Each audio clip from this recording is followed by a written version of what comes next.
কোনোদিন আমাদেরকে ছেড়ে আপনার অন্যখানে যাননি। সেই জন্য আমি আপনাদের কাছে ব্যক্তিগতভাবে ঋণী। এই ভবনটা দেখে আমার মনে হলো যে আজ থেকে প্রায় 18-19 বছর আগে, সম্ভবত বেশি হবে, 20-22 বছর আগে আমাদের তৎকালীন স্থানীয় সরকার মন্ত্রী মান্নান ভূঁইয়া সাহেব এই ভবনটির উদ্বোধন করেছিলেন। দুর্ভাগ্য আমাদের যে আমরা ঠাকুরগাঁওবাসী এই টার্মিনাল ভবন এবং ওই টার্মিনালটাকে ইউজ করতে পারিনি।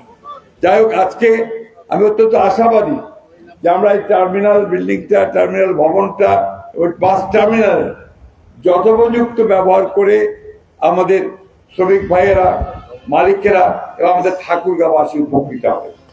শহরের মধ্যে এই গাড়িগুলো গেলে আপনার যে অসুবিধার সৃষ্টি হয় সেটা সত্যি আমাদেরকে খুব কষ্ট দেয়। আপনাদেরকে আরো একটা খবর দিয়ে রাখি, হচ্ছে যে আমরা ঠাকুরগাঁও শহরকে বাইপাস করে আমরা সড়ক তৈরি করব। এই বাইপাস ইতিমধ্যে আমরা প্রস্তাব দিই। আমরা বাস এবং ট্রাকের যারা মালিক আছেন, আমাদের শ্রমিক ভাইয়েরা আছেন, তাদেরকে অনুরোধ করব যে আপনারা দয়া করে ট্রাক টার্মিনাল যেখানে করা হয়েছে সেখানে ট্রাকগুলোকে সরিয়ে নেওয়ার ব্যবস্থা করলে আমাদের শহরটা অনেক বেশি উন্নত হবে। আমি আপনাদের কৃষক ভাইদের সুবিধার জন্য বলে রাখি, আপনারা ইতিমধ্যে দেখেছেন যে 10,000 টাকা পর্যন্ত কৃষি ঋণ সুদ সহ মকুব করে দেওয়া হয়েছে এই সরকার, তারেক রহমান সরকার করেছে, তাই না?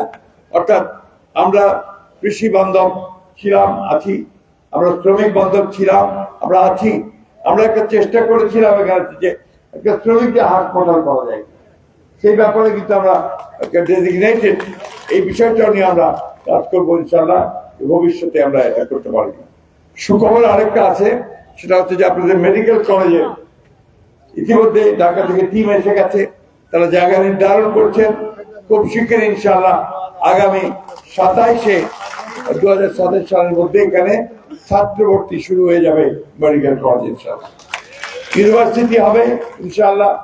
আর আপনারা অনেক দিনের ইচ্ছে, এখানে আপনার ইপিজেড যেটা, সেটা আমরা চেষ্টা করব। ওইখানে এয়ারপোর্টেরও কাজ শুরু হবে।